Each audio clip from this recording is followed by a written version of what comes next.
तो यहाँ पे ये पेस्ट की जो ऑप्शंस हैं वो होती हैं, ठीक है।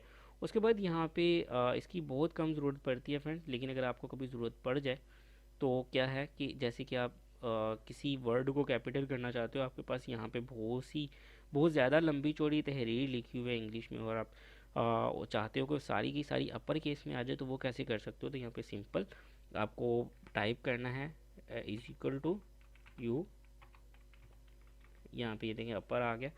अब आप इसको क्लिक करें और यहाँ पे किसी भी नाम को क्लिक करके एंटर करेंगे तो वो अपर केस में आ जाएगा। यहाँ पे आपको लोअर,